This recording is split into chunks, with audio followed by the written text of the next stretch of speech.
अब तक गुरुदेव श्री को पूजा की विधि बताते हैं। अब आगे कुलदेवी मंदिर। श्री गुरुदेव के कहे अनुसार कलश को लेके जल कुंड से जल भर के मंदिर में आती है और शिव पार्वती जी को अभिषेक करने लगती है। वही गुरुदेव और पुजारी जी मंत्र उच्चारण कर रहे थे, वही सब लोग अपने हाथ को जोड़कर एक तरफ खड़े थे। वही श्री एक जल का कलश भर के शिव पार्वती जी का अभिषेक कर रही थी। वही निशा जो सबको साथ खड़े हो के देख रही थी, वे अपने मन में बोलती है, निशा तुम बहुत खुश हो के ये पूजा कर रही हो ना, पर मैं तुमको खुश नहीं होने दूंगी। अब देखो मैं क्या करती हूँ, तुमने मुझे कमरे में बंद करके बिना खाए पिए रखा था ना, ये पूजा मैं पूरी तो नहीं होने दूंगी। फिर उसने सबकी तरफ देखा तो सब पूजा में बिजी थे। उसने बिना किसी के नजरों में आए वहां से चली गई। वही श्री 108 कलश भर के शिव पार्वती जी का अभिषेक कर लिया, पर फिर भी उसके चेहरे पर थकावट नहीं था। अभी भी उसको 108 कलश भर के दुर्गा माँ के प्रतिमा का अभिषेक करना था। वे पूरी श्रद्धा से पूजा कर रही थी। वही निशा सबसे बचते हुए उस जल कुंड के पास आ गई। उसने अपने पास से कुछ निकला, कुंड के रास्ते पर गिरने लगी, फिर आसपास देख के वहां से चली गई। वही उसको ये करते हुए वेद ने देख लिया था। उसने गुस्से से निशा को देख के उसकी तरफ बढ़ गया। तभी उसकी नजर श्री पर गई जो कलश भर के कुंड की सीढ़ियों से ऊपर आ रही थी। ये देख के और उस चीज को देख जो निशा ने वहां गिराया था, वेद श्री की तरफ भागा। वही श्री ने जैसे ही निशा के गिराए चीज पर श्री अपने पैर रखती है, उससे पहले वहां उसके पैरों के नीचे किसी का हाथ आ जाता है। वही वे हाथ वेद का था। वही श्री को जब लगा कि उसने अपने पैर जमीन पर नहीं किसी के हाथ पर है, तो उसकी नजर उस पर चली जाती है जहां उसको वेद देखता है, और उसकी नजर जमीन पर जाती है जहां उसको छोटे छोटे कांच के टुकड़े दिखाई देते हैं। ये देख के श्री अपने पैरों को पीछे खींच लेती है और वेद के उस हाथ को देखती है जहां से खून रिस रहा था। वेद के हाथ में वे कांच के टुकड़े चुभ गए थे। श्री वेद को बिना भाव के देख बोली, मिस्टर सूर्यवंशी आपको ये करने की जरूरत नहीं था। अर्घ हम चोट लगती तो लग जाने दे, मैं इतनी कमजोर नहीं कि मुझे इन छोटी मोटी चोटों से मुझे फर्क नहीं पड़ता। उसकी बात पर वेद बोला, तुमको फर्क नहीं पड़ता है, पर मुझे तुम्हारी चोट से बहुत फर्क पड़ता है। वही वेद ये बात सुनकर श्री उसको हैरान होके देखने लगी। वही श्री को हैरान देख के वेद ने श्री से बोला, तुम अपनी पूजा पर ध्यान दो और कुछ सोचने की जरूरत नहीं है। ये बोल के अपने हाथों से ही उस कांच को हटाने लगा जिससे श्री को चोट ना लगे। वही श्री एक नजर देख के आगे बढ़ने लगी।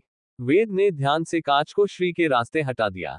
वही श्री जल का कलश को लिए मंदिर की तरफ चली गई। उस जाते समय एक बार पीछे मुड़ के वेद को देखा जो उसको ही देख रहा था। ये देख के श्री तुरंत आगे मुड़ गई और मंदिर में चली गई। वही श्री के जाते ही वेद के फेस पर जो मुस्कान थी वे चली गई और उसकी जगह गुस्से ने ले लिया। उसने गुस्से ने ही बोला, निशा ये तुमने ठीक नहीं किया। एक बार फिर से तू मेरी चेरी को दर्द देने जा रही थी, पर तुमको नहीं पता कि कोई भी मुसीबत मेरी चेरी ऊपर आने से पहले मुझसे गुजरना पड़ेगा। अब मैं अपनी चेरी के सामने एक ढाल की तरह खड़ा हूं, कोई भी दर्द तकलीफ उस तक नहीं पहुंचेगी। और तुमने जो दर्द मेरी चेरी को देना चाहा है उसका तुमको उसका दोगुना भुगतान करना पड़ेगा।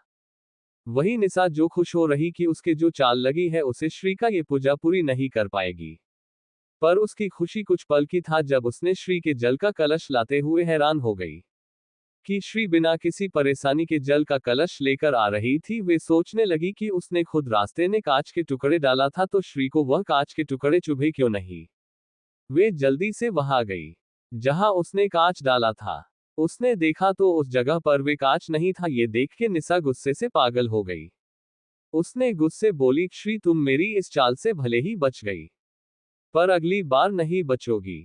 मैं ये पूजा तो खराब करके रहूंगी और इसी हवन कुंड में तुम्हारी खुशियों को शोहा करूंगी, जिसे तुम्हारी खुशियां जल के राख करगी। ये बोल के गुस्से चली गई। वही श्री ने अभिषेक पूरा कर लिया था। अब वे शिव पार्वती जी का और दुर्गा जी का श्रृंगार करती है। फिर गुरुदेव पूजा करवा के हवन कुंड का पूजा करवा के हवन का आरंभ करते हैं। श्री के पास बैठ जाती है, फिर हवन में आहुति देने लगती है। वही रघुवंशी परिवार और सिंघानिया परिवार, सूर्यवंशी परिवार सब आसपास बैठ जाते हैं। वही श्री हवन में बैठ के वे एकटक हवन कुंड के जलते अग्नि को देख रही थी। राघव जी अपनी लाडो को हवन करते देख रहे थे और अपने मन में बोले, हे महादेव, अपने हमें हमारी लाडो को हमारी जिंदगी में लाके जो हम पर बहुत बड़ा उपकार किया। लाडो हमारी जान है, सब आपसे इतनी विनती है हमारी लाडो को हमेशा खुश रहे, यही आपसे प्रार्थना है। अब तक निसा की चाल से वेद ने श्री को बचा लेता है। अब आगे, शाम का समय, राजस्थान कुलदेवी मंदिर। श्री पूरी श्रद्धा से हवन कर रही थी। सुबह से शाम हो गई थी, पहले दिन का हवन पूरा होने चला था। ये हवन नवरात्रि के 9 दिनों तक चलने वाला था और आज नवरात्रि का पहला दिन का महापूजा का पहले दिन का हवन पूरा हो गया था। इस 9 दिन के लिए श्री कुलदेवी के मंदिर में रहेगी और 7 अखंड ज्योत जलाई गई थी, उसको 9 दिनों तक जलने रहना है और श्री को उस ज्योत रक्षा करनी है, उसको बुझने नहीं देना है, नहीं तो ये महापूजा अधूरी रह जाएगी। पहले दिन का हवन पूरा होता है तो गुरुदेव श्री से कहते हैं, गुरुदेव लाडो हुकुम, पहले दिन का हवन पूरा हुआ, अब आपको कुल देवी की आरती करनी है। गुरुदेव की बात सुनकर श्री और सभी आरती के लिए खड़े हो गए। पुजारी जी ने श्री को नवज्योत जाके श्री को देते हैं आरती करने के लिए। श्री उनसे नवज्योत लेकर आरती गाने लगी। अम्बे तू है जगदम्बे काली, जय दुर्गे खपटवाली, तेरे ही गुण गाए भारती, ओम अन्या हम सब उतारे तेरे आरती। श्री के गाने के बाद सब लोग आरती गाने लगे। अम्बे तू है जगदम्बे काली, जय दुर्गे खपटवाली, तेरे ही गुण गाए भारती, ओम अन्या हम सब उतारे तेरे आरती। श्री आगे गाती है, तेरे भक्त जनों पे माता भीड़ पड़ी है भारी। फिर पीछे से सब ने गाया, भीड़ पड़ी है भारी। फिर श्री ने गाया, दानव दल पर टूट पड़ो माँ, करके सिंह सवारी। सब ने गाया, करके सिंह सवारी। श्री ने गाया, तेरे भक्त जनों पे माता भीड़ पड़ी है भारी। श्री ने गाया, दानव दल पर टूट पड़ो माँ, करके सिंह सवारी। सब ने गाया, करके सिंह सवारी। सब ने गाया, अम्बे तू है जगदम्बे काली, जय दुर्गे खपटवाली, तेरे ही गुण गाए भारती, ओ मैया हम सब उतारे तेरी आरती, ओ मैया हम सब उतारे तेरी आरती। इसी के साथ आरती खत्म होती है और श्री ने माता को प्रणाम किया। फिर सबको आरती देती है।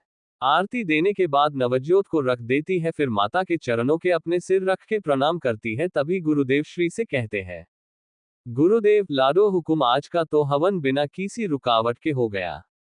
अब आपको ऐसे ही बिना किसी रुकावट के इन बचे हवन को पूरा करना है और आपको इस अखंड ज्योत को जब तक ये पूजा पूरी नहीं हो जाती है आपको इसे बुझने नहीं देना है, इसलिए आप इस मंदिर में रहेगी जब तक ये पूजा नहीं हो जाती है।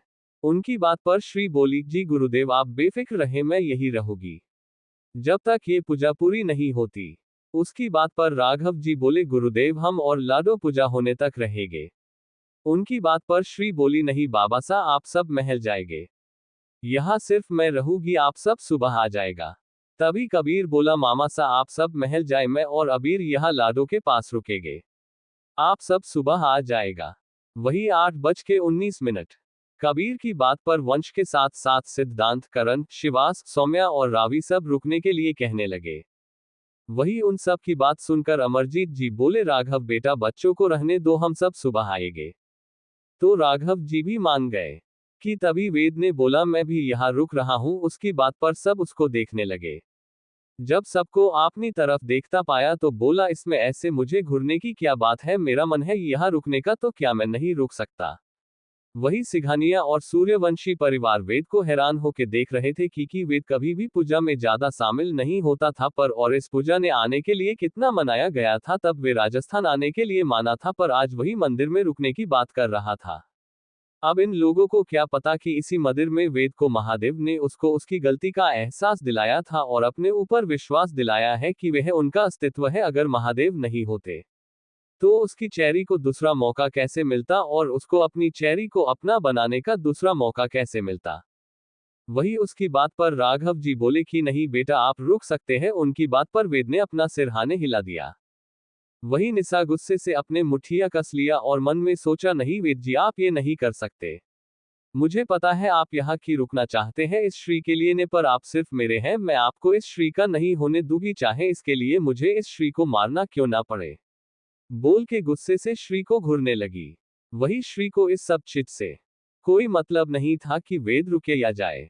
उसने वेद पर बिल्कुल ध्यान नहीं देना चाहती थी, पर फिर भी उसके मन में वेद को सुबह की बात और उसको काट से बचाना बार बार याद आ रहा था। फिर वेद का यहाँ रुकना उसको बेचैन कर रहा था। आज के लिए बस इतना ही, मिलते हैं नेक्स्ट पार्ट में। ये क्रेडिट ऑथर त्रिपाठी को जाता है, इनका लिंक नीचे दिया गया है।